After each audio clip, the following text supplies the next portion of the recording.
د التوبې مبارکه سوره چې د قرآن عظیم شان نهمه سوره ده په مدینه منوره کې را نازله شوې ده 129 مبارک آیاتونه لري تلاوت او پښتو ترجمه یې له 9 آیت څخه اوري اعوذ بالله من الشیطان الرجیم پناه وړم الله تعالی شړل شوی شیطان څخه بسم الله الرحمن الرحیم د الله په نوم چې ډیر زیات مهربان پورا رحم لرونکی دی كالذين من قبلكم كانوا أشد منكم قوة وأكثر أموالا وأولادا فاستمتعوا بخلاقكم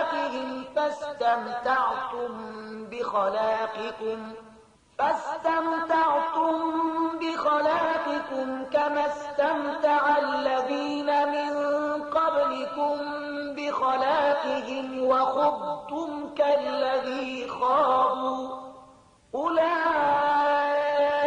حبطت أعمالهم في الدنيا والآخرة وأولئك هم الخاسرون ستاسي رنگ رونق همغه دی چې ستاسي د پخوانیو غوی له تاسو نه د زیات زور زیات شتمنیو او زیات اولادونو خوندانو نو هغوی په نړۍ کې خپل برخه مزي چرچی وکړي او تاسو هم خپل برخه مزي چرچی همغه سي وکړي لکه چې هغوی کړی وي او په همغه خبرو اترو کې تاسو هم بوخت شوي لکه چې هغوی پکې بوخت شوي وو نو د هغو عاقبت دا شو چې په دنیا او آخرت کې د هغو ټول کړو ضایع شول او همغوی په تباهی کې ألم يأتهم نبأ الذين من قبلهم قوم نوح وعاد وثمود وقوم إبراهيم وأصحاب مدين والمؤتفكات أتتهم رسلهم بالبينات فما كان الله ليظلمهم ولكن كانوا أنفسهم يظلمون آیا دې خلکو ته د خپل مخکنیو تاریخ نه دی رسیدلی د نوح د قوم د عادیانو د سمودیانو د ابراهیم د قوم د مدین د خلکو او د هغو کلیو چې نسکور کړای شول د هغو پیغمبرانو هغو ته لښکاره څرګندو نښانو سره راغله بیا دا د الله کار نو چې پر هغو باندې ظلم کړی وای خو هغوی په خپلو ځانونو ظلم کوونکي وو والمؤمنون والمؤمنات بعضهم أولياء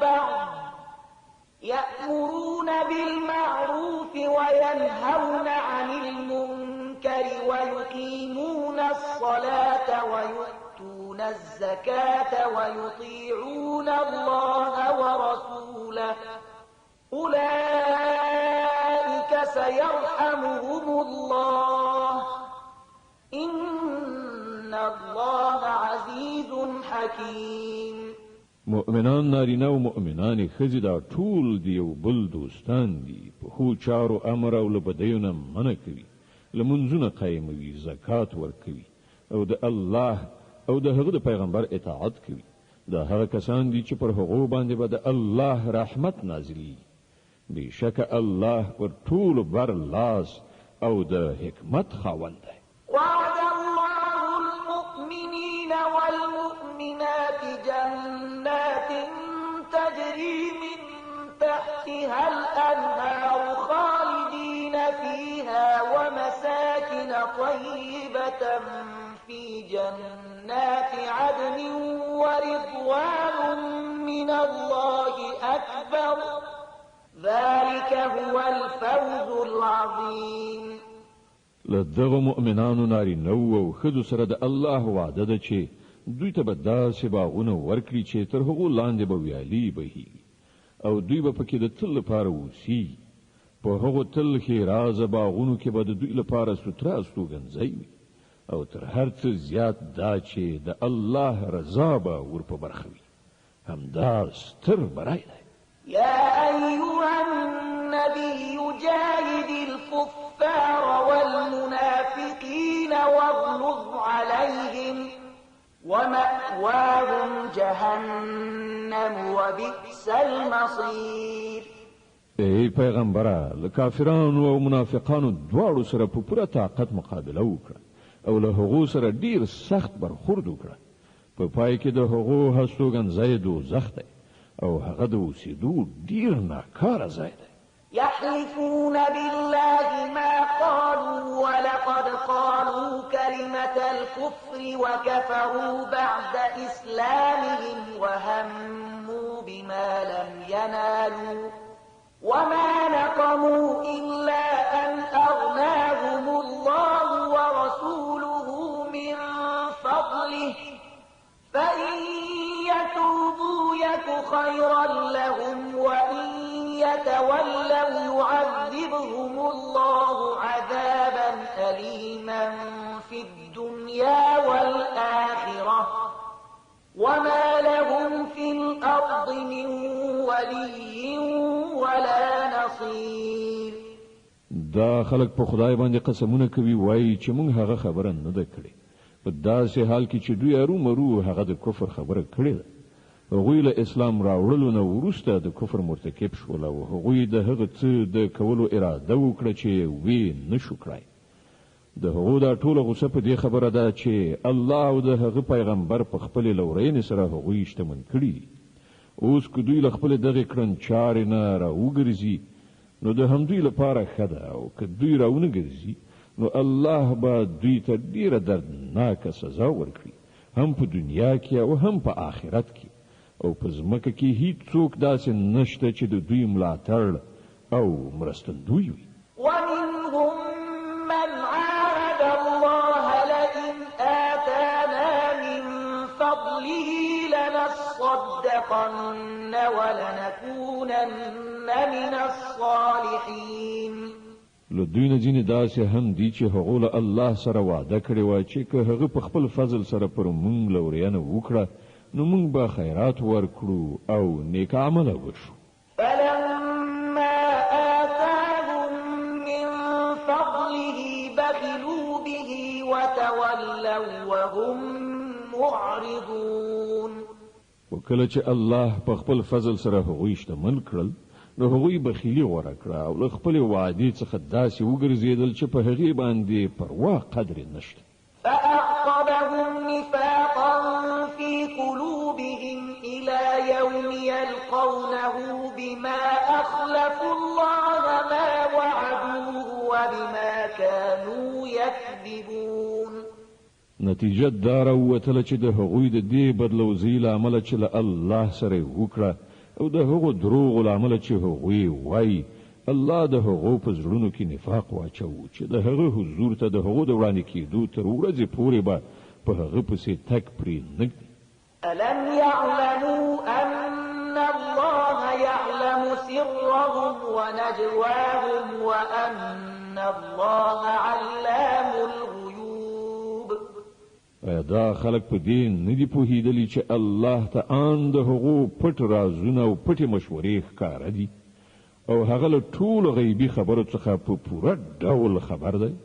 الذين يلمزون المطوعين من المؤمنين في الصدقات والذين لا يجدون إلا جهدهم فيسخرون منهم سخر الله منهم ولهم عذاب أليم.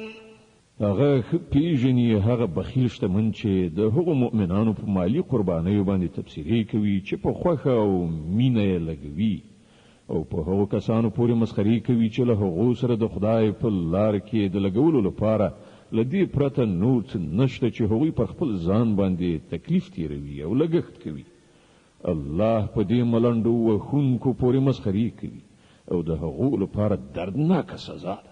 استغفر لهم أو لا تستغفر لهم إن تستغفر لهم 70 مرة فلن يغفر الله لهم ذلك بأنهم كفروا بالله ورسوله والله لا يهدي القوم الفاسقين.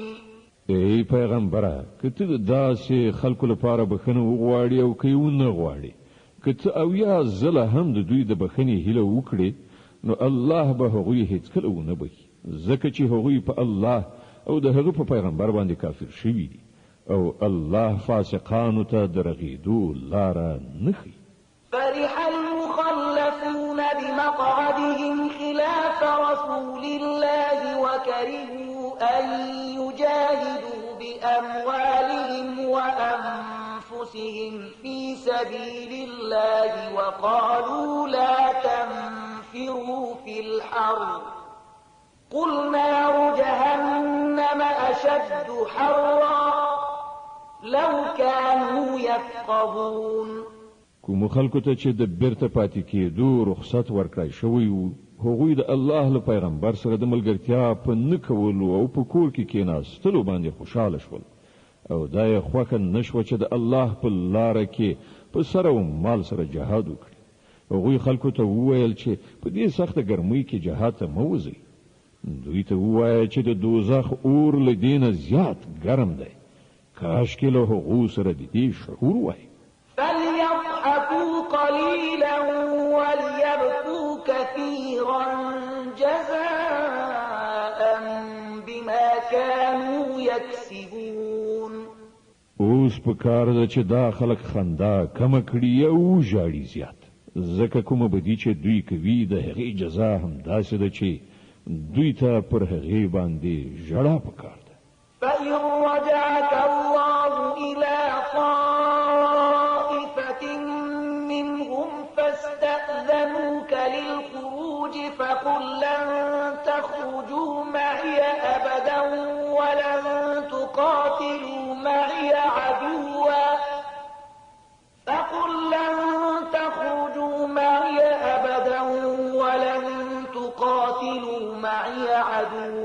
إنكم رضيتم بالقعود أول مرة فاقعدوا مع الخالفين. که الله د هغو منځته تعبیر تر راولي او پراتونکي وخت کې له هغو نه کومه ډله د جهاد لپاره له تا څخه د وتلو اجازه وغواړي نو په ډاګه ورته ووایه چې اوس تاسې له ما سره هیڅکله نشئ تللی او نه زما په ملګرتیا کې له کوم دښمن سره جنګېدی شي. تاسې مخکې ناستی غوره کړی نو اوس په کور ناستو کسانو سره کښېنئ. ولا تصل على أحد منهم مات أبدا ولا تقم على قبره إنهم كفروا بالله ورسوله وماتوا وهم فاسقون. او که په راتلونکي وخت کې له هغو نه څوک ومري د هغه د جنازې لمونځه هم ته هیڅکله مه کوه او مه هیڅکله د هغه پر قبر درېږه ځکه چې هغوی له الله او د هغه له پیغمبر نه انکار کړی دی او هغوی په داسې حال کې مړه شوي دي چې فاسقان.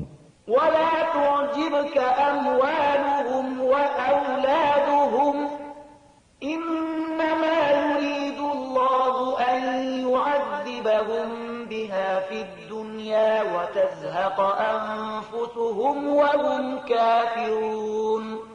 د هغو شتمني او د هغو د اولادونو زیاتوالی د تا ونه غولوي. الله خو اراده کړې ده چې د دې مال او اولاد په وسیله هغو ته په دې دنیا کې سزا ورکړي او د هغو ساګانې په داسې حال کې وباسي چې هغوی کافران وي.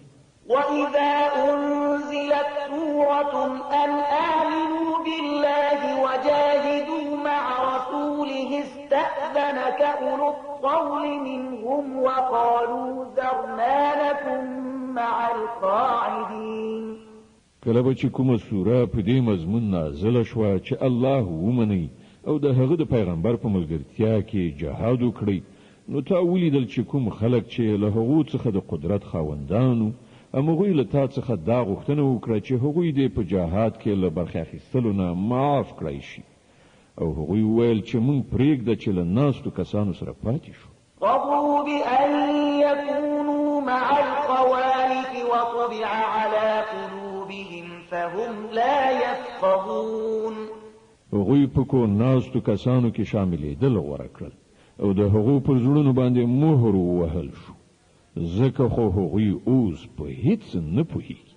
لكن الرسول والذين آمنوا معه جاهدوا بأموالهم وأنفسهم وأولئك لهم الخيرات وأولئك هم المفلحون.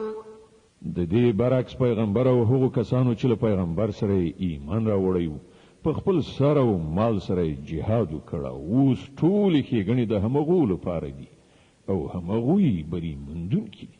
أعد الله لهم جنات تجري من تحتها الأنهار خالدين فيها ذلك الفوز العظيم.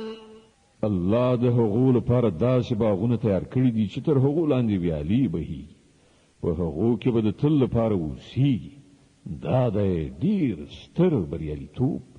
د توبې مبارکه سوره چې د قرآن عظیم شان همه سوره ده په مدینه منورې کې را نازله شوې ده 129 آیاتونه لري. تلاوت او پښتو ترجمه یې له 90 آیت څخه اوري.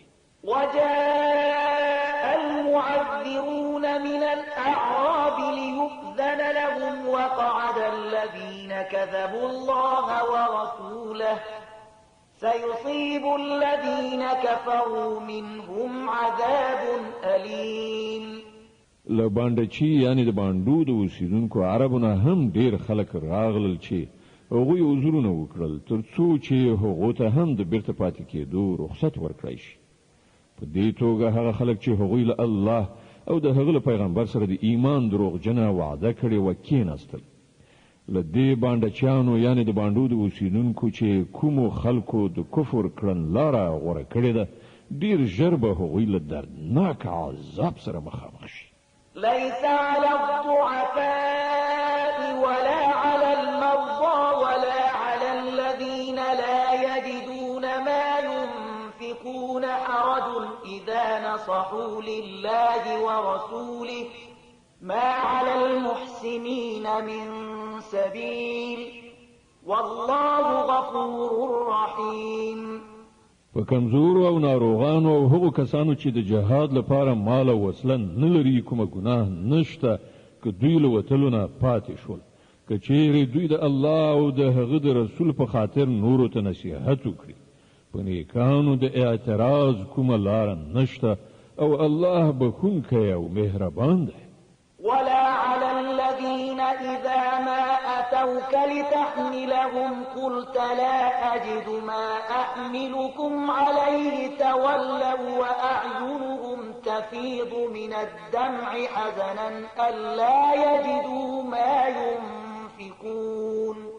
په همدې ډول په هغو خلکو باندې هم د کوم اعتراض ځای نشته چې هغوی په خپل راغلي له تا څخه یې غوښتنه کړې وه چې زمونږ لپاره د سپرلۍ برابرې کړی شي او کله چې تا وویل چې زه ستاسې لپاره سپرلۍ نشم برابرولای نو هغوی مجبور شول بیرته لاړل او حال دا و چې د هغو له سترګو اوښکې بهېدلې او هغوی په دې خبره ډېر ځورېدل چې هغوی په خپل مصرف سره په جهاد کې د ګډون کولو وس چار نه لري. إنما السبيل على الذين يستأذنونك وهم أغنياء رضوا بأن يكونوا مع الخوالف وطبع الله على قلوبهم فهم لا يعلمون. البته د اعتراض مورد هغه کسان دي چې شتمن دي او بیا هم در څخه هیله کوي چې هغوی په جهاد کې له ګډون کولو څخه معاف کړی شي. هغوی په کور کې ناستو کسانو په جمله کې شاملېدل خوښ کړل او الله د هغو پر زړونو باندې مهر ولګاو ځکه خو هغوی اوس په دې هیڅ نه پوهیږي چې د الله په وړاندې د هغو د دې کړنچارې څه نتیجه راتلونکې ده. يعتذرون إليكم إذا رجعتم إليهم قل لا تعتذروا لن نؤمن لكم قد نبأنا الله من أخباركم وسيرى الله عملكم ورسوله ثم تردون إلى عالم الغيب والشهادة فينبئكم بما كنتم تعملون. کله چې تاسو پر استنیدو دوی ته را ورسیږئ نو دوی به راز معذرتونه وړاندې کړي خو ته په ډانګ پیلي ووایه چې پلمې مه کوئ، موږ به ستاسې په هیڅ یوه خبره اعتبار ونه کړو. الله ستاسې حالات موږ ته ښکاره کړي دي. اوس به الله او د هغه پیغمبر ستاسې کړنچاره وګوري، بیا به تاسې د هغه ذات لوري ته وروګرځول شئ چې په پټو او ښکاره هر څه باندې پوهېدونکی دی، او هغه به تاسې ته دروښیي چې تاسې څه کول. سيحلفون بالله لكم إذا انقلبتم إليهم لتعرضوا عنهم فأعرضوا عنهم إنهم رجس ومأواهم جهنم جزاء بما كانوا يكسبون. ستاسې د راستنېدو په وخت کې به ستاسې په وړاندې قسمونه وکړي تر څو چې تاسې ورڅخه صرف نظر وکړئ. نو په رښتیا تاسې له دوی نه صرف نظر وکړئ، ځکه چې دوی ناولي دي او د دوی اصلي ځای دوزخ دی چې د دوی د ګټې په بدله کې به ور په برخه شي. يحلفون لكم لترضوا عنهم فإن ترضوا عنهم فإن الله لا يرضى عن القوم الفاسقين. دوی به ستاسې په وړاندې قسمونه وکړي تر څو چې تاسې ورڅخه راضي شئ، په داسې حال کې چې که تاسې له دوی نه راضي هم شئ، خو الله به هیڅکله له داسې فاسقانو څخه راضي نشي. الأعراب أشد كفرا ونفاقا وأجدر ألا يعلموا حدود ما أنزل الله على رسوله والله عليم حكيم. دغه د باندې اوسیدونکي عرب په کفر او نفاق کې ډیر زیات کلک دي، او د هغوی په باب د دې خبرې امکانات زیات دي چې د هغه دین له حدودونه بې خبره پاتې شي چې الله پر خپل پیغمبر باندې نازل کړی دی. الله په هر څه باندې پوهیږي، د حکمت خاوند دی. ومن الأعراب من يتخذ ما ينفق مغرما ويتربص بكم الدوائر عليهم دائرة السوء والله سميع عليم. په دې د باندې په اوسیدونکو کې داسې کسان شته چې د خدای په لار کې چې څه لګوي نو هغه پر خپل ځان باندې د زور قلن یعنی تاوان ګڼي، او ستاسې په باب د زمانی د څرخ انتظار باسي چې که تاسې په کوم غم اخته شي نو هغوی به له خپلې غاړې نه د دغه نظام د اطاعت غاړکۍ ایسته کړي چې تاسې د هغو په غاړه کې اچولې ده. په داسې حال کې چې د بدۍ څرخ په خپله پر هم دوی مسلط دی، او الله د هر څه اوریدونکی او په هر څه پوهیدونکی دی. ومن الأعراب من يؤمن بالله واليوم الآخر ويتخذ ما ينفق قربات عند الله وصلوات الرسول ألا إنها قربة لهم سيدخلهم الله في رحمته إن الله غفور رحيم. او له همدې باندې چانو یعنی د باندې د اوسیدونکو نه ځینې خلک داسې هم شته چې په الله او د آخرت په ورځ ایمان لري، او څه چې لګوي هغه الله ته د نږدې کېدو او له پیغمبر نه د رحمت د دعاګانو اخیستلو وسیله ګرځوي. هو هغه ارومرو د هغو لپاره د نږدې والي وسیله ده، او الله به ارومرو هغوی په خپل رحمت کې داخل کړي. په باوري ډول الله تیریدونکی او رحم کوونکی دی. والسابقون الأولون من المهاجرين والأنصار والذين اتبعوهم بإحسان رضي الله عنهم ورضوا عنه وأعد لهم جنات تجري تحتها الأنهار خالدين فيها أبدا ذلك الفوز العظيم. هغه مهاجرین او انصار چې هغوی تر ټولو د مخه د ایمان بلنې ته په لبیک ویلو کې وړاندې شول، دغه راز هغه کسان چې وروسته له ریښتینولۍ سره په هغو پسې راغلل، الله له هغو نه خوښ شو او هغوی له الله نه خوښ شول. الله د هغو لپاره داسې باغونه تیار کړي دي چې تر هغو لاندې به ویالې بهیږي او هغوی به پکې د تل لپاره اوسیږي. همدا ډېر لوی بریالیتوب دی. وممن حولكم من الأعراب منافقون ومن أهل المدينة مردوا على النفاق لا تعلمهم نحن نعلمهم سنعذبهم مرتين ثم يردون إلى عذاب عظيم. ستاسې شاوخوا چې کوم بانډچیان یعنې د بانډو اوسېدونکي اوسېږي له هغو نه زیاتره منافقان دي او په همدې توګه په خپله د مدینې په اوسېدونکو کې هم منافقان شته چې منافقت یې خوی ګرځېدلی دی. ته هغوی نه پیژنې، موږ هغوی پیژنو او موږ به هغو ته 2 ځلې سزا ورکړو، بیا به هغوی د ډېرې سترې سزا لپاره بیرته راوستل شي.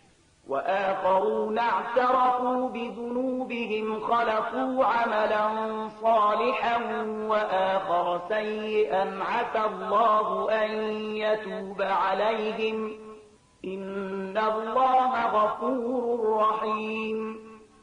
ځینې نور خلک دي چې هغوی په خپلو ګناهونو اعتراف کړی دی، د هغوی عمل ګډوډ دی، څه ښه دی څه بد، لرې نه ده چې الله پر هغو باندې بیا مهربان شي، ځکه هغه تیریدونکی او رحم کوونکی دی. خذ من أموالهم صدقة تطهرهم وتزكيهم بها وصل عليهم إن صلاتك سكن لهم والله سميع عليم. ای پیغمبره، ته د هغوی له مالونو څخه د صدقې په اخیستلو سره هغوی پاک کړه او د نیکی په لاره کې هغوی وهڅوه او د هغو په حق کې د رحمت دعا وکړه، ځکه چې ستا دعا به د هغو لپاره د ډاډینې وسیله وي. الله هر څه اوري او په هر څه پوهیږي. ألم يعلموا أن الله هو يقبل التوبة عن عباده ويأخذ الصدقات وأن الله هو التواب الرحيم. آیا دې خلکو ته معلومه نه ده چې همغه الله دی چې د خپلو بندگانو توبه قبلوي او د هغو خیراتونو ته منظوري وربخي او دا چې الله ښه معاف کوونکی او رحیم دی؟ وقل اعملوا فسيرى الله عملكم ورسوله والمؤمنون وستردون إلى عالم الغيب والشهادة فينبئكم بما كنتم تعملون. او ای پیغمبر دوی ته ووایه چې تاسې عمل کوئ، الله او د هغه پیغمبر او مؤمنان ټول به وګوري چې ستاسې کړو وړو اوس څه دي، بیا به تاسې د هغه ذات لوري ته ور وګرځول شئ چې په پټو او ښکارو هر څه باندې پوهیږي او هغه به تاسې ته دروښیي چې تاسې څه کوئ. وآخرون مرجون لأمر الله إما يعذبهم وإما يتوب عليهم والله عليم حكيم. ځینې نور خلک دي چې د هغو معامله یعنی د هغو توبې مننه د الله په حکم تر اوسه پورې معطل ده، که خوښه شي سزا به ورکړي او که خوښه شي پر هغو باندې به بیا مهربان شي. الله په هر څه باندې پوهیږي او د حکمت څښتن دی. والذين اتخذوا مسجدا ضرارا وكفرا وتفريقا بين المؤمنين وإرصادا لمن حارب الله ورسوله من قبل وليحلفن إن أردنا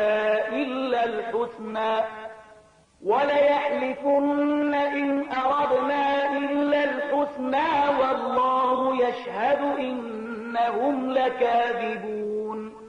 ځینې نور خلک دي چې هغوی په دې غرض یو مسجد ودان کړي چې د حق بلنې ته تاوان ورسوي او د خدای د بندګۍ کولو په ځای کفر غوره کړي او په مؤمنانو کې تفریقه واچوي او دا په ظاهر عبادت ځای د هغه چا لپاره څارو ځای جوړ کړي چې له دې نه مخکې د خدای او د هغه د پیغمبر پر خلاف په جګړه لاس پورې کړی دی. هغوی به ارومرو په قسم خوړلو سره ووایي چې مونږ خو له نیکۍ پرته د کوم بل شي اراده نه درلوده، خو الله شاهد دی چې هغوی بیخي دروغجن دي. لا تقم فيه أبدا لمسجد أسس على التقوى من أول يوم أحق أن تقوم فيه رجال يحبون أن يتطهروا والله يحب المطهرين. ته هیڅ کله په دغه ودانۍ کې مدرېږه. کوم مسجد چې له لومړۍ ورځې نه د تقوا پر بنسټ ودان شوی وو همغه د دې ښه وړ دی چې ته په هغه کې د عبادت لپاره ودرېږې. په هغه کې داسې خلک دي چې سپېڅلتیا خوښوي او د الله همدغه سپېڅلتیا غوره کوونکي خوښ دي.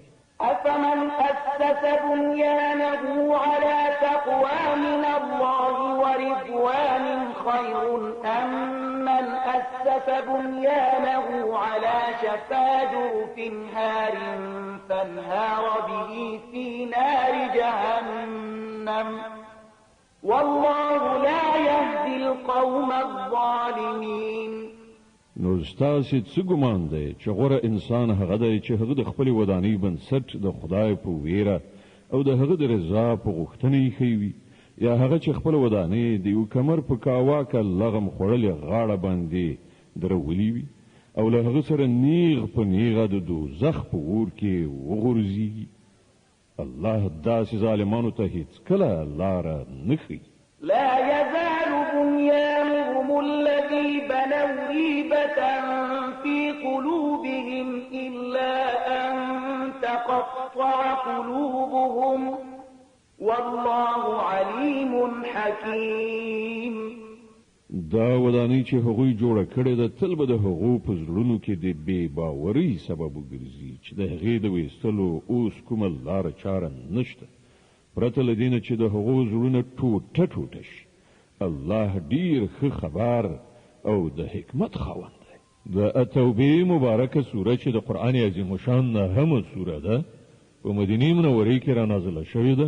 129 مبارک آیاتونه لري. تلاوت او پښتو ترجمه یې له 111 آیت څخه اورئ.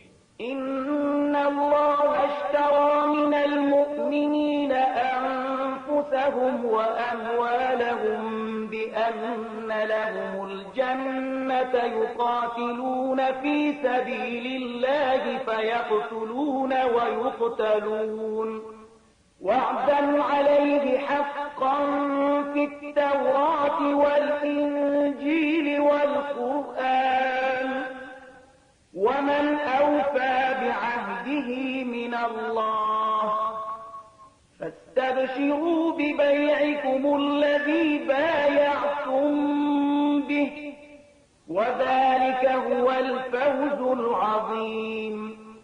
حقیقت دا دی چې الله له مؤمنانو څخه د هغوی نفسونه او د هغوی مالونه د جنت په بدله کې اخیستي دي. هغوی د الله په لار کې جنګیږي نو وژني او وژل کیږي. له هغو سره د جنت وعده د الله په ذمه باندې یوه کلکه پخه وعده ده په تورات او په انجیل او قرآن کې. او څوک دی چې له الله نه زیات د خپلې وعدې پوره کوونکی وي نو خوښ اوسئ په خپلې دغې سودا چې تاسې له خدای سره کړې ده. همدا تر ټولو ستر بریالیتوب دی.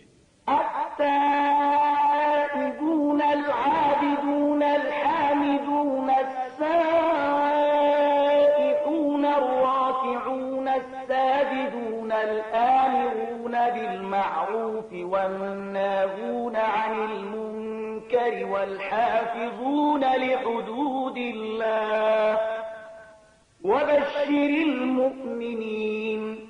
د الله لوري ته بیا بیا رجوع کوونکی، د هغه بندگی په ځای راوړونکی، د هغه ثنا ستاینه ویونکی، د هغه په خاطر په ځمکه کې ګرځېدونکي را ګرځېدونکي، د هغه په وړاندې رکوع او سجده کوونکی، په نیکۍ حکم کوونکی، له بدۍ نه منع کوونکی، د الله د حدودو ساتونکی. هغه مؤمنان هم دغه شان وي چې له الله سره د راکړې ورکړې دا معامله سرته رسوي. او ای پیغمبره دغه مؤمنانو ته زیری ورکړه. ما كان للنبي والذين آمنوا أن يستغفروا للمشركين ولو كانوا أولي قربى من بعد ما فلما تبين لهم أنهم أصحاب الجحيم. له پیغمبر او هغو کسانو سره چې ایمان راوړی دا نه ښایي چې د مشرکانو لپاره د بخښنې دعاوې وکړي اگر که هغه د دوی خپلوان هم وي کله چې دوی ته دا خبره روښانه شوې ده چې هغوی د دوزخ وړ دي.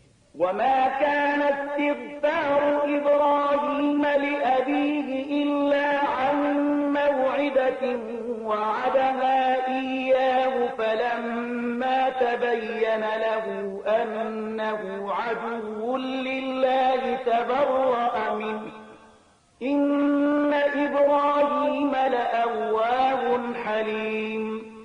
ابراهیم چې د خپل پلار لپاره د بخښنې کومه دعا کړې وه هغه خو د هغې وعدې له مخې و چې هغه له خپل پلار سره کړې وه خو کله چې هغه ته دا خبره روښانه شوه چې د هغه پلار د خدای دښمن دی نو له هغه څخه بیزاره شو. حق دا دی چې ابراهیم ډیر زړه سوان دی له خدای ویریدونکی او د زغم خاوند. وما كان الله ليضل قوما بعد إذ هداهم حتى يبين لهم ما يتقون إن الله بكل شيء عليم. د الله دا کړن لار نه ده چې خلق له هدایت ورکولو نه وروسته بیرته په گمراهۍ کې اخته کړي تر څو پورې چې هغوی ته په ډاګه څرګنده ونښيي چې هغوی باید کومو شیانو څخه ځان وژغوري. په حقیقت کې الله د هر شي علم لري. إن الله له ملك السماوات والأرض يحيي ويميت وما لكم من دون الله من ولي ولا نصير.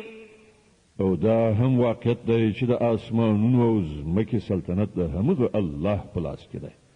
مرګ او ژوند د همغه په واک کې دی او ستاسې هیڅ داسې ملاتړ او مرستندوی نشته چې تاسې له هغه نه وژغورلی شي. لقد تاب الله على النبي والمهاجرين والأنصار الذين اتبعوه في ساعة العسرة من بعد ما كاد يزيغ قلوب فريق منهم ثم تاب عليهم إنه بهم رؤوف رحيم. الله پیغمبر او هغو مهاجرینو او انصارو ته بخښنه وکړه چې هغوی په ډیر تنګ وخت کې د پیغمبر ملګرتیا وکړه که څه هم چې له هغو څخه ځینو زړونه کوږوالي خواته مایل شوي وو خو کله چې هغوی د دې انحراف پیروي ونه کړه بلکې د پیغمبر ملګرتیا یې وکړه نو الله هغوی معاف کړل. بېشکه چې له دغو خلکو سره د هغه چلند د خواخوږۍ او مهربانۍ دی.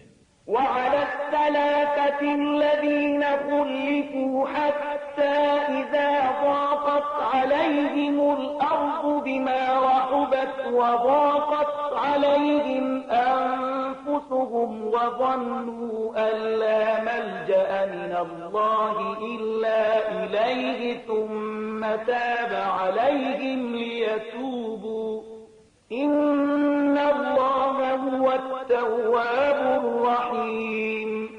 او هغه درې تنه یې هم معاف کړل چې د هغوی معامله ځنډول شوې وه کله چې ځمکه له خپلې ټولې پراختیا سره سره پر هغوی تنګه شوه او د هغوی خپل ځانونه هم په هغو باندې پیټی شول او هغوی دا وګڼله چې له الله څخه د ژغورل کېدو لپاره د پناه کوم بل ځای په خپله د الله د رحمت له لمنې څخه پرته نشته نو الله په خپل مهربانۍ سره د هغو لوري ته رجوع وکړه تر څو چې هغوی د هغه لوري ته راوګرځي په باوري ډول هغه ښه معاف کوونکی او رحم کوونکی دی.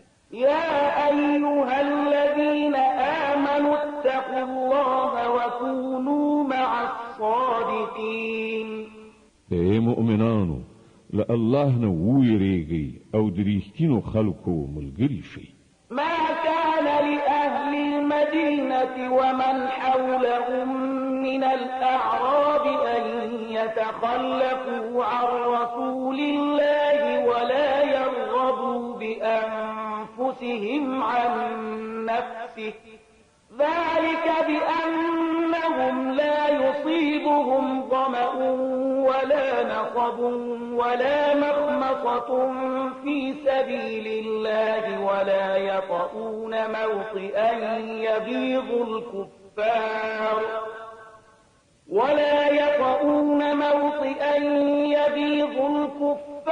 ولا ينالون من عدو نيلا إلا كتب لهم به عمل صالح إن الله لا يضيع أجر المحسنين. د مدینه اوسیدونکو او د شاوخوا د باندو اوسیدونکو ته دا هیڅ کله نه ښایېدله چې د الله پیغمبري پریښی او په کور ناست وای او له هغه نه په بې پروایي سره د خپلو ځانونو په فکر کې شوي وای، ځکه چې داسې به هیڅکله نه وي چې هغوی د الله په لار کې د لوږې تندې او بدني تکلیف څه کړاو وګالي او د حق د منکرانو چې کومه لاره بدې سي هغوی پرې کوم ګام واخلي او له کوم دښمن څخه چې له حق سره دښمني وي څه غچ واخلي او د هغه په بدل کې هغو ته یو نیک عمل ونه لیکل شي. دا باوري ده چې د الله په وړاندې د نیکانو د خدمت حق نه ضایع کیږي. ولا ينفقون نفقة صغيرة ولا كبيرة ولا يقطعون واديا إلا كتب لهم ليجزيهم الله أحسن ما كانوا يعملون. په همدې ډول دا به هم هیڅکله نه وي چې د خدای په لار کې هغوی څه لږ ډیر لګښت کوي او د جهاد په منډو ترړو کې هغوی کوم ناو یعنی دره ووهي یعنی پرې ولاړ شي او د هغو په حق کې هغه ونه لیکل شي تر څو چې الله د هغوی د دې غوره کړنچارې مکافات حقوق ورکړي. وما كان المؤمنون لينفروا كافة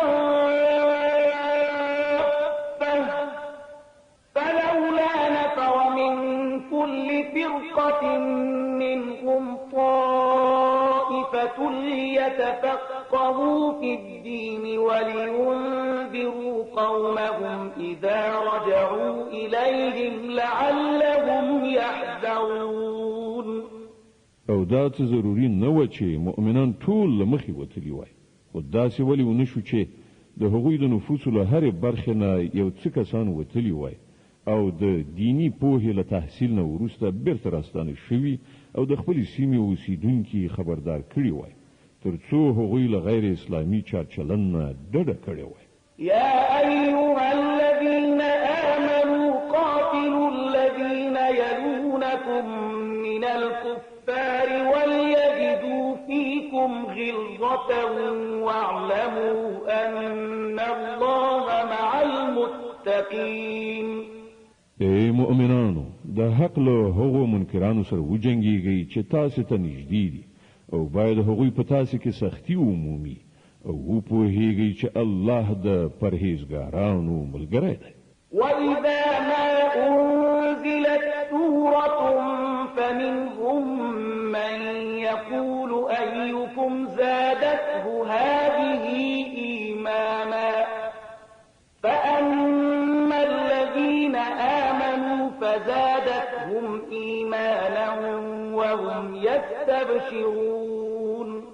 کله چې کومه سوره نازله شي نو له منافقانو څخه ځینې د ملنډو په توګه له خپلو ملګرو څخه پوښتنه کوي چې له تاسو نه د چا ایمان په دې صورت سره زیات شو؟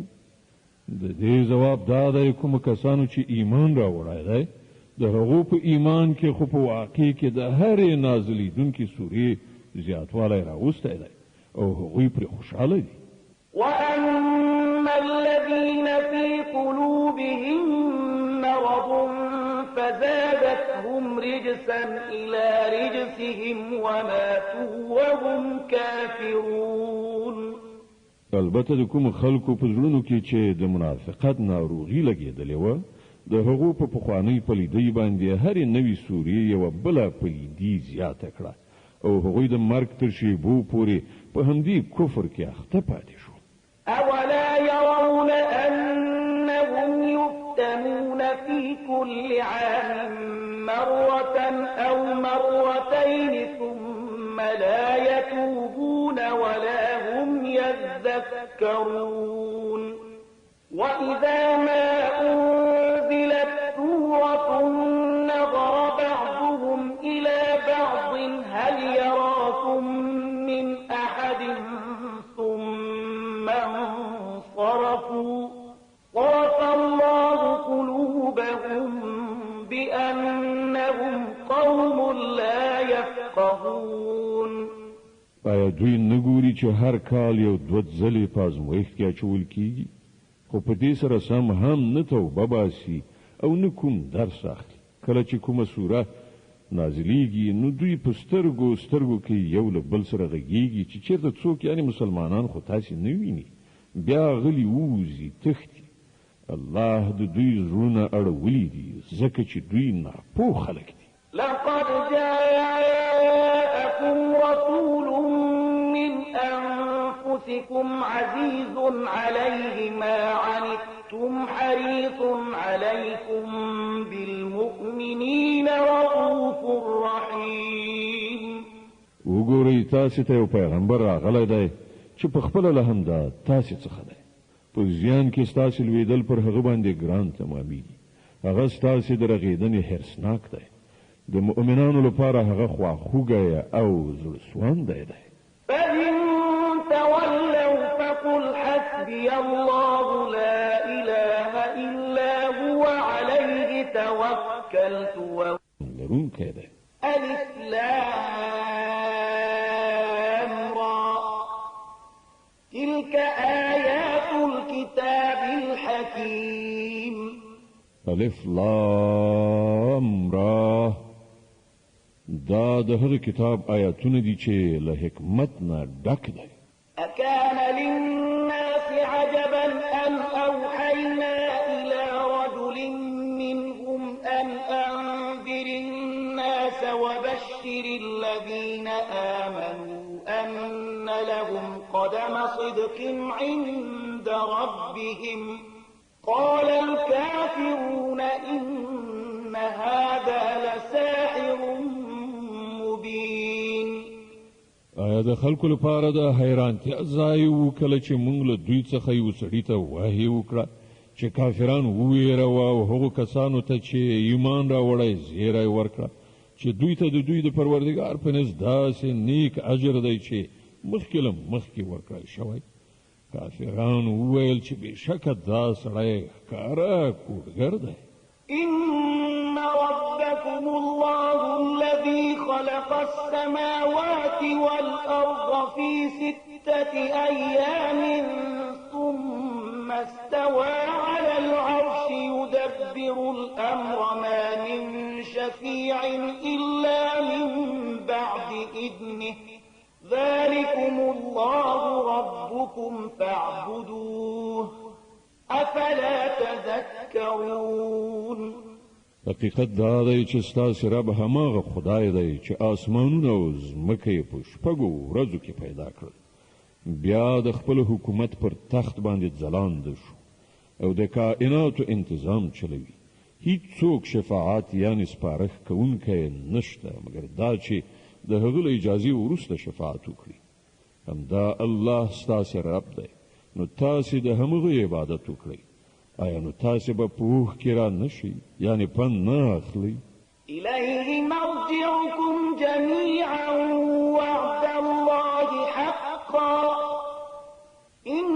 إنه يبدأ الخلق ثم يعيده ليجزي الذين آمنوا وعملوا الصالحات بالقسط والذين كفروا لهم شراب من حميم وعذاب أليم بما كانوا يكفرون د همغه لوري ته ستاسې ټول ورګرځېدل دي دا د الله پخه وعده ده بېشکه پیدایښت همغه پیل کوي بیا به یې همغه دوهم ځل پیدا کړي تر څو کوم خلکو چې ایمان راوړی دی او ښه عملونه یې سرته رسولي دي هغو ته په پوره انصاف سره مکافات ورکړي او کوم کسانو چې د کفر مسلک غوره کړی دی هغوی به د حق د هغه انکار په مجازات کې چې کاوه خوټېدلې اوبه وڅښي او دردناکه سزا به وګالي هو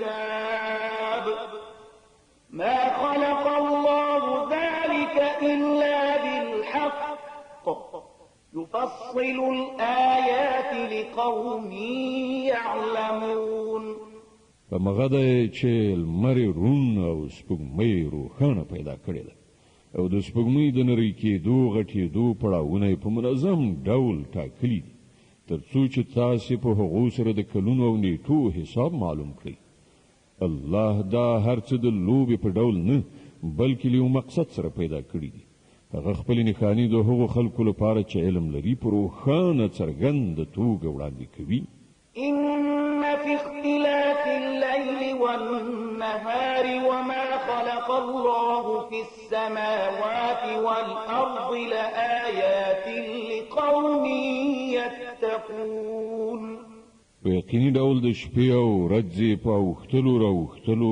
یعنی اختلاف کې او په هر هغه شي کې چې الله په اسمانونو او ځمکه کې پیدا کړی دي د هغو خلکو لپاره نښانې دي چې له ناوړه فکر او ناوړه چلند څخه ډډه کول غواړي إن الذين لا يرجون لقاءنا ورضوا بالحياة الدنيا واطمأنوا بها والذين هم عن آياتنا غافلون أولئك مأواهم النار بما كانوا يكسبون حقیقت دا دی کوم خلک چې له موږ سره د یو ځای کېدو هیلهمن نه دي او د همدې دنیا په ژوندانه باندې خوښ او ډاډه شوي دي او هغه کسان چې زموږ له نښانو څخه غافل دي د هغو وروستی استوګنځی به دوزخ وي د هغو ناوړو چارو په بدله کې چې هغوی د خپلې دغې ناوړه عقیدې او غلطې کړنلارې له مخې سرته رسولې إن الذين آمنوا وعملوا الصالحات يهديهم ربهم بإيمانهم تجري من تحتهم الأنهار في جنات النعيم او دا هم حقیقت دی چې کوم کسانو چې ایمان راوړی دی یعنی هغه رښتینولۍ منلي دي چې په دې کتاب کې وړاندې کړی شوي دي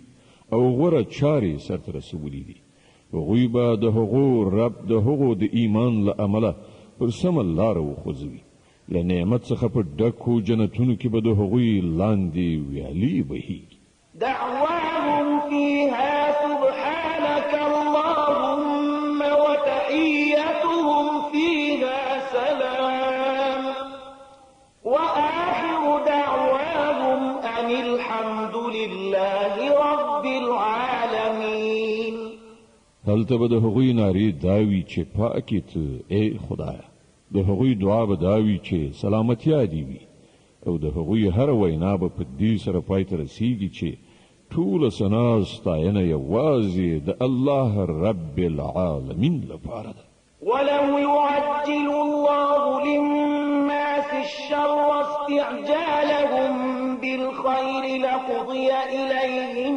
أجلهم فنذر الذين لا يرجون لقاءنا في طغيانهم يعمهون که چیرته الله له خلکو سره په ناوړه چاره کې هم دومره تلوار کولای لکه څنګه چې د دنیوي ښېګڼې په غوښتنه کې چټکې کوي نو د هغو د کړو وړو فرصت به یو وخت پای ته رسول شوی خو زمونږ دا عادت نه دی ځکه خو مونږ هغو خلکو ته چې له مونږ سره د یو ځای کېدو هیله نه لري په سرغړونه کې د هغو د لالهانده کېدو لپاره ورته فرصت ورکوو وإذا مس الإنسان الضر دعانا لجنبه أو قاعدا أو قائما فلما كشفنا عنه ضره مر كأن لم يدعنا إلى ضر مسه كذلك زين للمسرفين ما كانوا يعملون د انسان حال دا دی چې کله پر هغه باندې کوم سخت وخت راځي نو په ولاړې ناستې او ملاستې مونږ بلی خو کله چې مونږ د هغه کړاو ایسته کو نو داسې زی ووځي چې ته به وایې هغه هیڅکله په خپله کومه بده ورځ کې موږ له سره بللي نه وو. په دې ډول له حده تیري کوونکو لپاره د هغوی کړه وړه ښایسته کړی شوي دي.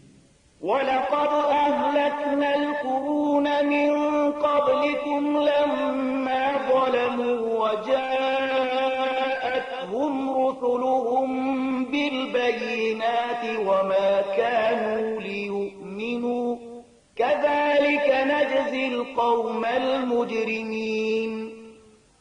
خلکو موږ له تاسو نه مخکې قومونه هلاک کړل کله چې هغوی د ظلم چلند غوره کړ او د هغو پیغمبرانو هغو ته له ښکاره څرګندو نښانو سره راغلل او هغوی له سره ایمان را نه وړ.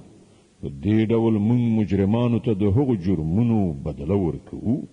ثم جعلناكم خلائف في الأرض من بعدهم لننظر كيف تعملون. اوس له هغو نه وروسته موږ تاسې ته په ځمکه کې د هغوی ځای درکړی دی تر څو وګورو چې تاسې څنګه عمل کوئ.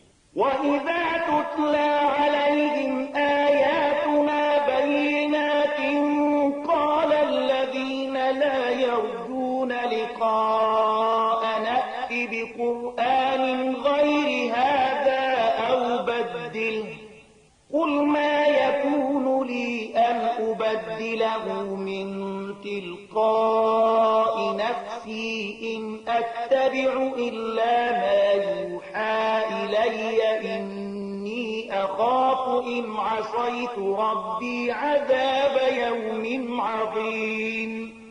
کله چې دوی ته زموږ روښانه خبرې اورول کیږي نو هغه خلک چې له موږ سره د یو ځای کېدو هیلهمن نه دي وایي چې د ده پر ځای کوم بل قرآن راوړه یا په ده کې څه تعدیل راوله.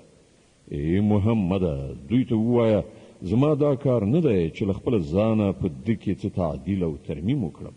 زه خو صرف د هغې واحې پیرو یم چې ما ته لیږل کیږي. که زه د خپل رب له امر نه سر وغړوم نو زه د یوې ډېرې هیبتناکې ورځې څخه ویریږم. قل لو شاء الله ما تلوته عليكم ولا أدراكم به فقد لبثت فيكم عمرا من قبله أفلا تعقلون. وایه که د الله اراده هم دا وای نو ما به دا قرآن تاسې ته هیڅکله نه و اورولی او الله به تاسې ته د هغه خبر قدر هم نه وای درکړی. ښه نو ما خو له دې نه مخکې ستاسې په منځ کې یو عمر تیر کړی دی. آیا تاسې له پوهې نه کار نه اخلئ؟ فمن أظلم ممن افترى على الله كذبا أو كذب بآياته إنه لا يفلح المجرمون.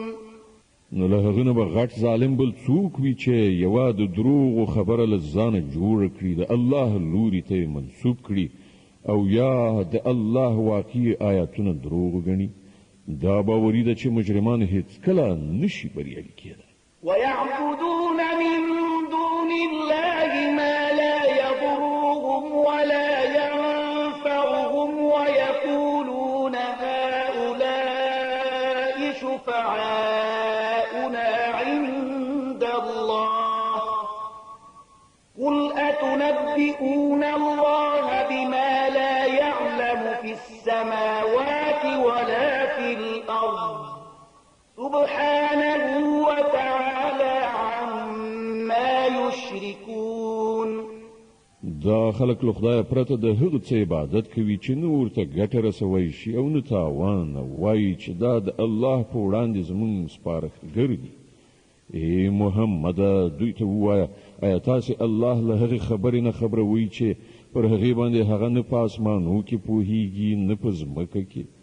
هغه له هغه شرک نه چې دوی کوي پاک دی او لوړ او پورته دی. وما كان الناس إلا أمة واحدة فاختلفوا ولولا كلمة سبقت من ربك لقضي بينهم فيما فيه يختلفون. په ابتدا کې ټول انسانان یو امت وو بیا وروسته هغوی بیلابیلې عقیدې او مسلکونه جوړ کړل او که ستا د پروردګار لخوا لا له پخوا یوه خبره فیصله کړای شوې نه وای نو په کوم شي کې چې هغوی په خپلو منځو کې اختلاف کوي د هغې به پرېکړه شوې وه. ويقولون لولا أنزل عليه آية من ربه فقل إنما الغيب لله فانتظروا إني معكم من المنتظرين.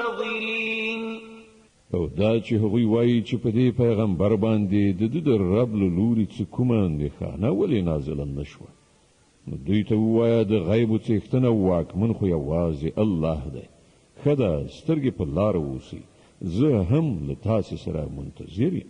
وإذا أذقنا الناس رحمة من بعد ضراء مستهم إذا لهم مكر في آياتنا قل الله أسرع مكرا إن رسلنا يكتبون ما تمكرون. د خلکو دا حال دی چې له کړاو نه وروسته چې کله مونږ په هغو باندې د رحمت خوند وڅکو نو هغوی سمدلاسه زمونږ د نښانو په باب په دسیسو لاس پورې کوي. دوی ته ووایه الله په خپل چل کې له تاسې نه ډېر تیز دی د هغه په رښتې ستاسې ټول چلونه لیکي. هو الذي يسيركم في البر والبحر حتى إذا كنتم في الفلك وجرين بهم بريح طيبة وفرحوا بها جاءتها ريح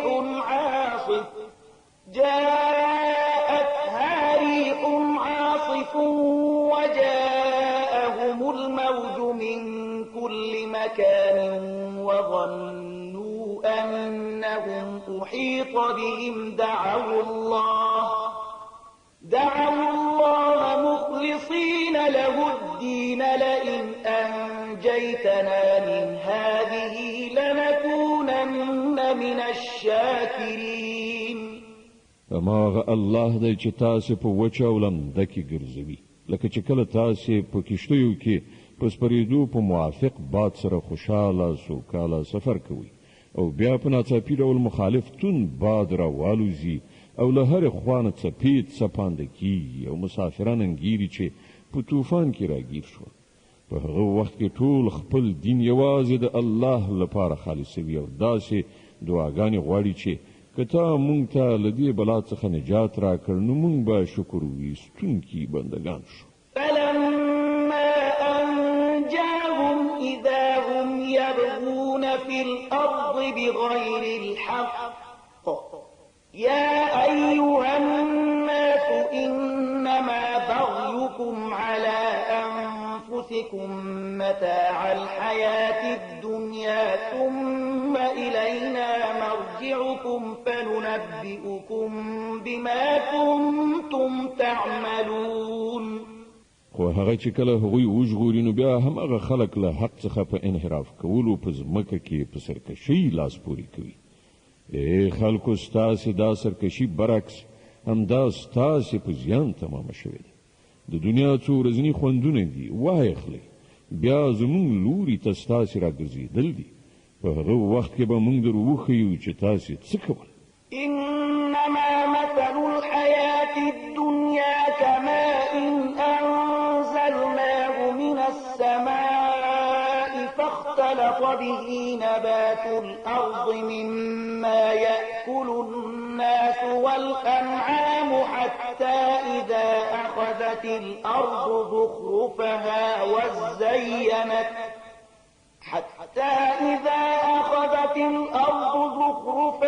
وزينت وظن أهلها أنهم قادرون عليها أتاها أمرنا ليلا أو نهارا فجعلناها حصيدا كأن لم تغن بالأمس كذلك نفصل الآيات لقوم يتفكرون.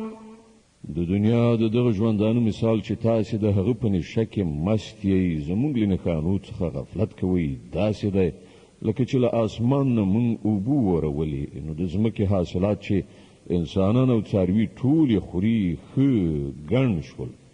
بیا په همغه وخت کې چې د ځمکې خپل پسرلی او کښتونه ښکلي ښایسته پکې ولاړو او د هغې څښتنانو دا ګڼله چې اوس موږ له دې نه په ګټه اخیستلو قادر یو. په ناڅاپي ډول د شپې یا د ورځې زموږ حکم راغی او موږ هغه داسې تالا والا کړل چې ته به وایې پرون هلته له سره څه شی نه و. په دې ډول موږ خپلې نښانې د هغو خلکو لپاره په ډاګه څرګنده وړاندې کوو چې فکر کوونکي پوهېدونکي. والله يدعو إلى دار السلام ويهدي من يشاء إلى صراط مستقيم. تاسو په دې فاني ژوندانه باندې غولېدلي او الله تاسو ته د سلامتیا د کور په لوري بلنه درکوي. لارښوونه د هغه په واک کې ده. چاته چې د هغه خوښه شي سمه لاره ورښيي. للذين أحسنوا الحسنى وزيادة ولا يرهق وجوههم قتر ولا ذلة أولئك أصحاب الجنة هم فيها خالدون. کوم کسانو چې د ښو چارو لاره غوره کړه د هغو لپاره ښېګڼه ده او زیاته مهرباني. د هغو پر مخونو باندې به توروالی او خواري خورا نشي. هغوی د جنت مستحق دي. هلته به هغوی د تل لپاره اوسیږي.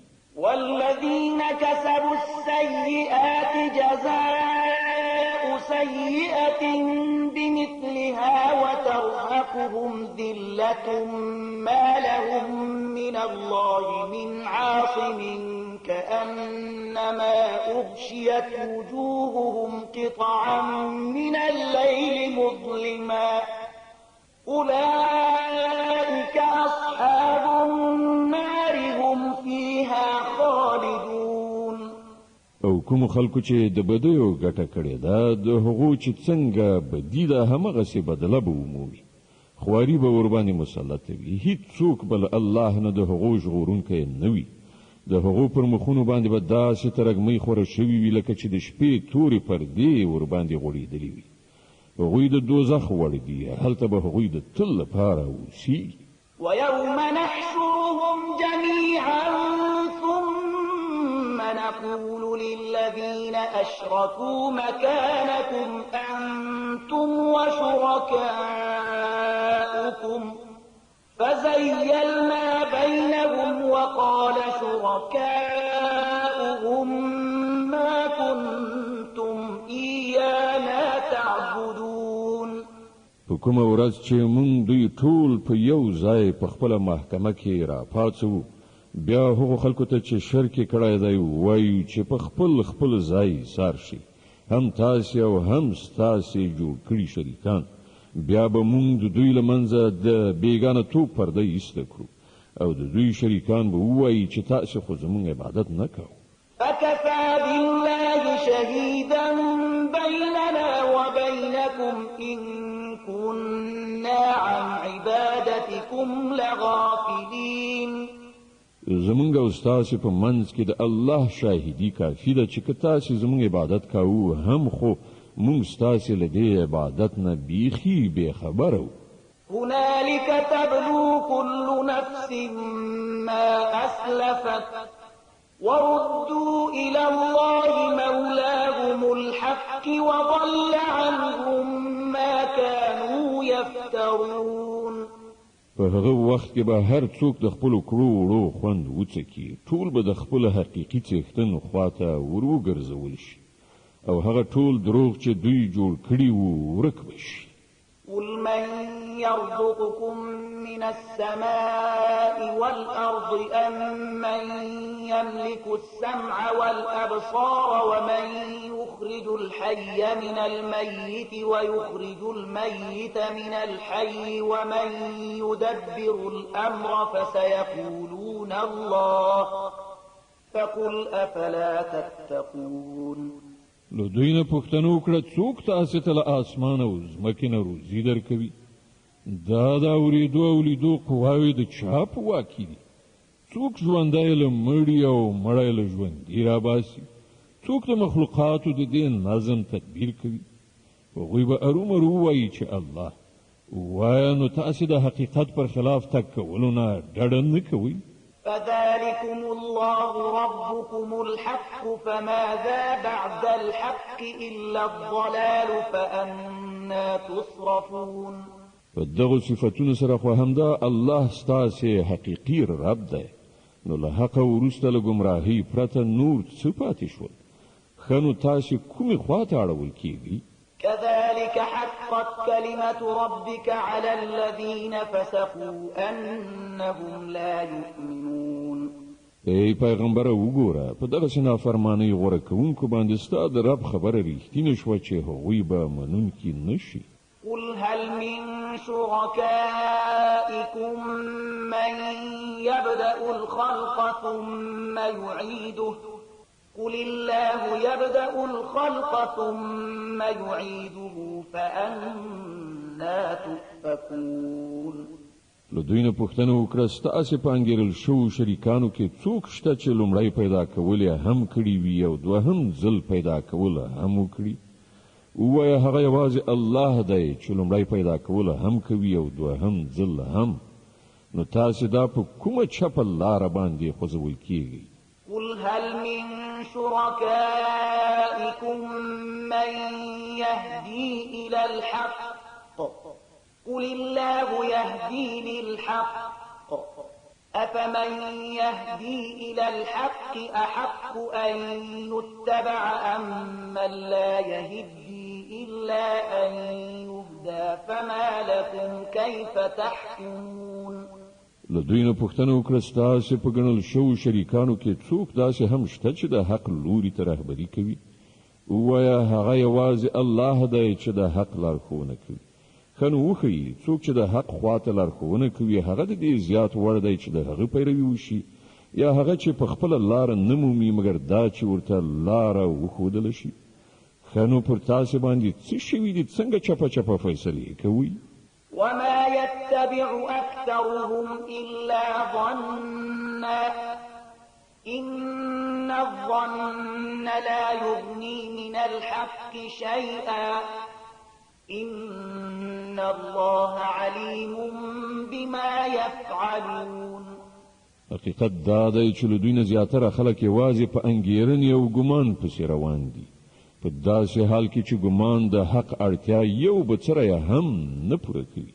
څه چې دوی کوي الله ورباندې ښه پوهیږي. وما كان هذا القرآن أن يفترى من دون الله ولكن تصديق الذي بين يديه وتفصيل الكتاب لا ريب فيه من رب العالمين. او دا قرآن هغه شی نه دی چې د الله له وحی او ښوونې څخه پرته تصنیف کړی شي، یعنی له الله پرته نورو ته نسبت ورکړی شي، بلکې دا خو د هغه څه چې پخوا راغلي وو تصدیق او د الکتاب تفصیل دی. په دې کې هیڅ شک نشته چې دا د کائناتو د حکم چلوونکي له لوري څخه دی. أم يقولون افتراه قل فأتوا بسورة مثله وادعوا من استطعتم من دون الله إن كنتم صادقين. آیا دوی وایي چې پیغمبر دا په خپله تصنیف کړی دی، یعنی په دروغو خدای ته منسوب کړی؟ ووایه که تاسې په خپل دغه تور لګولو کې رښتیني یاست نو د ده په څېر یوه سوره تصنیف کړې راوړئ او له یو خدایه پرته چې نور هر څوک راغوښتلی شي د مرستې لپاره یې راوواړئ. بل كذبوا بما لم يحيطوا بعلمه ولما يأتهم تأويله كذلك كذب الذين من قبلهم فانظر كيف كان عاقبة الظالمين. اصلي خبره دا ده چې کوم شی چې د دوی د علم په احاطه کې نه دی راغلی او د کوم شي راتلونکی چې د دوی تر نظر لاندې نه دی راغلی، دوی هغه ارومرو په اټکلي ډول دروغ وګاڼه. په همدې ډول خو له دوی نه مخکې خلکو هم د دروغو نسبتونه کړي دي. نو وګوره د هغو ظالمانو څه عاقبت شو. ومنهم من يؤمن به ومنهم من لا يؤمن به وربك أعلم بالمفسدين. له دوی نه به ځینې خلک په دې کتاب ایمان راوړي او ځینې به یې ران نه وړي او ستا رب هغه مفسدان ښه پیژني. وإن كذبوك فقل لي عملي ولكم عملكم أنتم بريئون مما أعمل وأنا بريء مما تعملون. که دوی تا دروغجن ګڼي نو ووایه چې زما عمل زما لپاره او ستاسې عمل ستاسې لپاره دی. څه چې زه کوم د هغه له مسؤلیت نه تاسې خلاص یې او څه چې تاسې کوئ د هغه له مسؤلیت نه زه خلاص یم.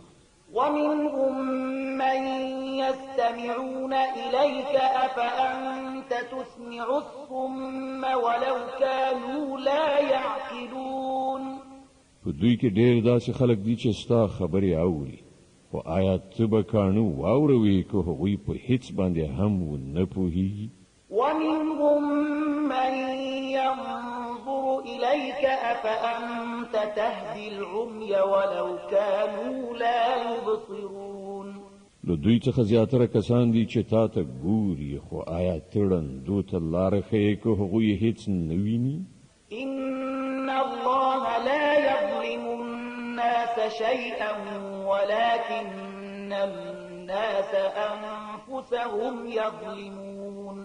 حقیقت دا دی چې الله پر خلکو ظلم نه کوي، خلک په خپله پر خپل ځان ظلم کوي. د یونس مبارکه سوره چې د قرآن عظیم الشان 10مه سوره ده په مکې معظمې کې را نازله شوې ده. 109 آیاتونه لري. تلاوت او پښتو ترجمه یې له 45م آیت څخه اورئ. ويوم يحشرهم كأن لم يلبثوا إلا ساعة من النهار يتعارفون بينهم قد خسر الذين كذبوا بلقاء الله وما كانوا مهتدين. او په کومه ورځ چې الله دوی را پاڅوي نو همغه د دنیا ژوند به دوی ته داسې ښکاره شي چې ته به وایې دوی صرف پوره 1 ساعت په خپلو منځو کې د پیژنګلوۍ دپاره ځنډېدلي وو.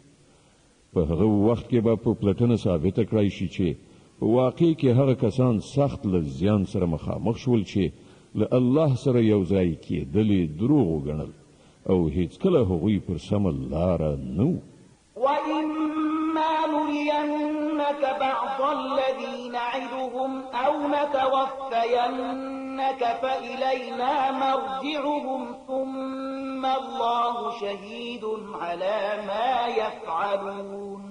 او کوم ناوړه سرنوشت څخه چې مونږ هغوی ویرو د هغه یوه برخه به مونږ ستا په ژوند کې دروخي یا به له هغه نه مخکې تا واخلو. په هر حال د دوی راتګ زمونږ خواته دی او دوی چې څه کوي الله ورباندې شاهد ده. ولكل أمة رسول فإذا جاء رسولهم قضي بينهم بالقسط وهم لا يظلمون. د هر امت لپاره یو پیغمبر دی نو کله چې کوم امت ته د هغه پیغمبر راځي نو د هغه فیصله په پوره عدالت سره کیږي او پر هغه باندې به یو بڅری ظلم هم نکي. ويقولون متى هذا الوعد إن كنتم صادقين. وای که ستاسې دا اختار رښتیا دی نو دا به کله ترسره کیږي. قل لا أملك لنفسي ضرا ولا نفعا إلا ما شاء الله لكل أمة أجل إذا جاء أجلهم فلا يستأخرون ساعة ولا يستقدمون. وایا زما په واک کې د خپل ځان ګټه او زیان هم نشته. هر څه د الله په خوښې پورې اړه لري. د هر امت لپاره د مهلت یوه موده ده. کله چې دا موده پوره کیږي نو پوره 1 ساعت مخکې والی او وروسته والی به هم نه وي. قل أرأيتم أفرأيتم إن أتاكم عذابه بياتا أو نهارا ماذا يستعجل منه المجرمون. دوی ته وایه تاسې کله په دې غور کړی دی چې که د الله عذاب په ناڅاپي ډول د شپې یا د ورځې راشي نو تاسې څه کولی شئ؟ ښه نو دا کوم داسې شی دی چې د هغه لپاره مجرمان تلوار کوي؟ أثم إذا ما وقع آمنتم به الآن وقد كنتم به تستعجلون. آیا کله چې هغه عذاب پر تاسې را پریوزي په همغه وخت کې به یې ومنئ؟ اوس ځان ژغورل غواړئ په داسې حال کې چې تاسې په خپله د هغه د چټک راتلو غوښتنه کوله. ثم قيل للذين ظلموا ذوقوا عذاب الخلد هل تجزون إلا بما كنتم تكسبون. بیا به ظالمانو ته وویل شي چې اوس د ابدي عذاب خوند وڅکئ څه چې تاسې ګټئ د هغه له مجازات نه پرته بله څه بدله تاسې ته درکول کېدی شي. ويستنبئونك أحق هو قل إي وربي إنه لحق وما أنتم بمعجزين. بیا پوښتنه کوي آیا په واقعي ډول دا رښتیا دي چې ته یې وایې؟ ووایه زما پر رب باندې قسم دا بیخي رښتیا دي او تاسې دومره زور نه لرئ چې د هغه د منځته راتګ مخه ونیسئ. ولو أن لكل نفس ظلمت ما في الأرض لافتدت به وأسروا الندامة لما رأوا العذاب وقضي بينهم بالقسط وهم لا يظلمون. او له هر هغه چا سره چې ظلم یې کړی دی د ځمکې د مخ شتمني هم وي نو له هغه عذاب نه د ژغورل کېدو لپاره به په جریمه کې د هغې ورکولو ته حاضر شي.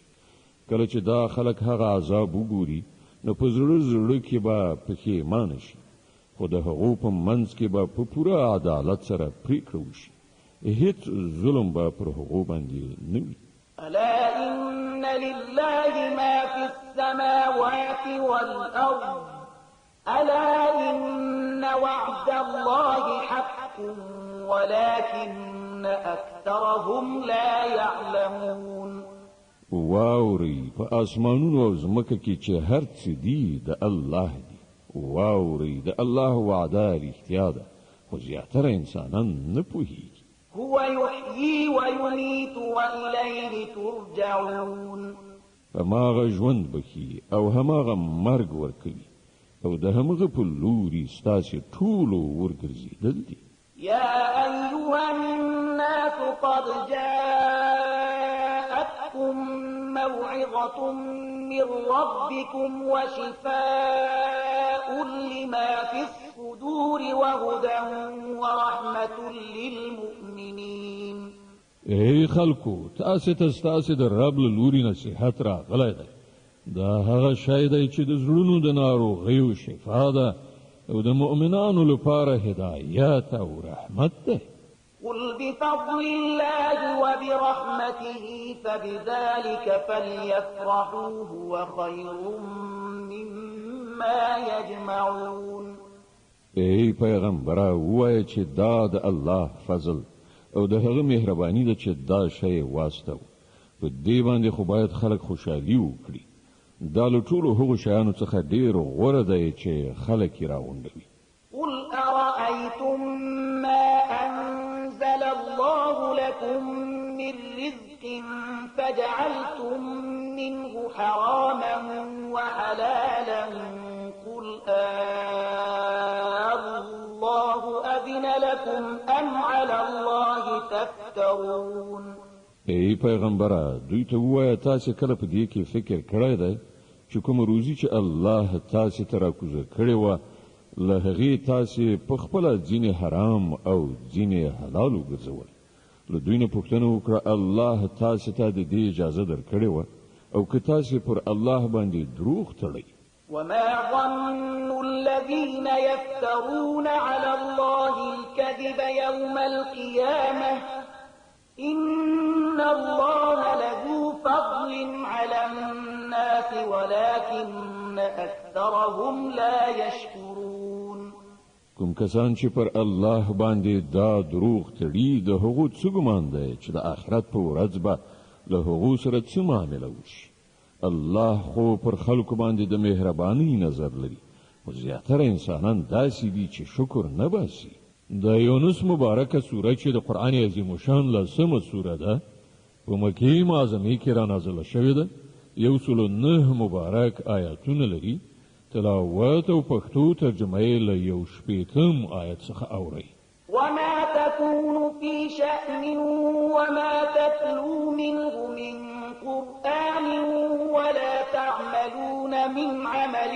إلا كنا عليكم شهودا إذ تفيضون فيه وما يعزب عن ربك من مثقال ذرة في الأرض ولا في السماء ولا أصغر من ذلك ولا أكبر إلا في كتاب مبين ای پیغمبره ته چې په هر حالت کې اوسې او له قرآن نه چې هر څه اوري او ای خلکو تاسې هم چې څه کوئ د هغو ټولو په دوران کې مونږ تاسې ګورو هیڅ د یو بڅري په اندازه شی په اسمان او ځمکه کې داسې نشته نه وړوکی نه غټ چې ستا د پروردګار له نظره پټ وي او په یو روښانه دفتر کې درج نه وي ألا إن أولياء الله لا خوف عليهم ولا هم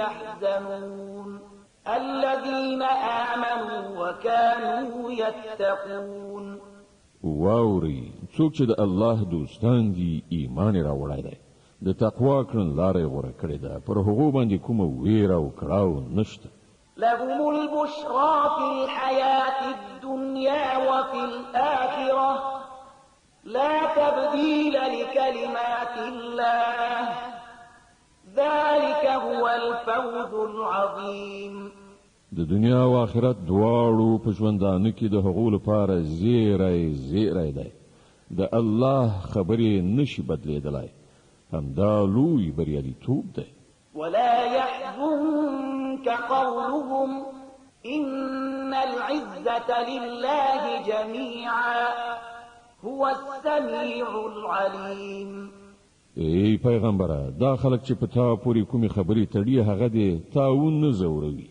عزت په تمامه معنا د خدای په واک کې دی او هغه هر څه اوري او په هر څه پوهیږي ألا إن لله من في السماوات ومن في الأرض وما يتبع الذين يدعون من دون الله شركاء إن يتبعون إلا الظن وإن هم إلا يخرصون خبر اوسئ د آسمانونو اوسیدونکي وي که د ځمکې ټول د الله ملکیت دی او کوم کسان چې له الله څخه پرته له ځانه جوړ کړو شریکانو ته بلنه ورکوي هغه خالص د وهم او انګیرنې پیروان دي او محض اټکلونه کوي هو الذي جعل لكم الليل لتسكنوا فيه والنهار مبصرا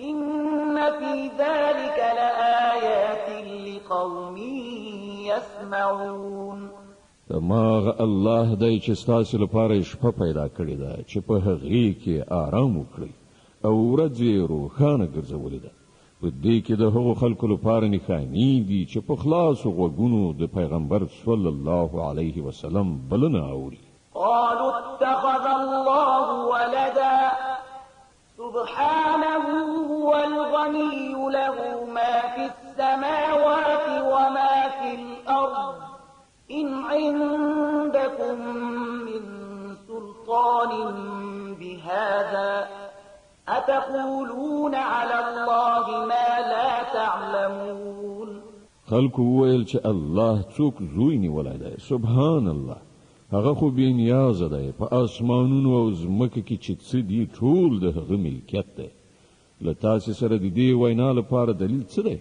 آیا تاسې د الله په باب هغه خبرې کوئ چې ستاسې په علم کې نشته قل إن الذين يفترون على الله الكذب لا يفلحون. ای محمد ووایه چې کوم خلک چې په الله باندې د دروغ افتراء کوي هغوی هیڅ کله بریالیتوب نشي موندلی. متاع في الدنيا ثم إلينا مرجعهم ثم نذيقهم العذاب الشديد بما كانوا يكفرون. د دنیا په څو ورځني ژوندانه کې د مزې چرچې وکړي بیا زموږ لوري ته د هغو راګرځېدل دي. بیا به موږ د هغه کفر په بدل کې چې هغوی مرتکب کیږي پر هغو باندې د سخت عذاب خوند وڅکو. واتل عليهم نبأ نوح إذ قال لقومه يا قوم إن كان كبر عليكم مقامي وتذكيري بآيات الله فعلى الله توكلت فأجمعوا أمركم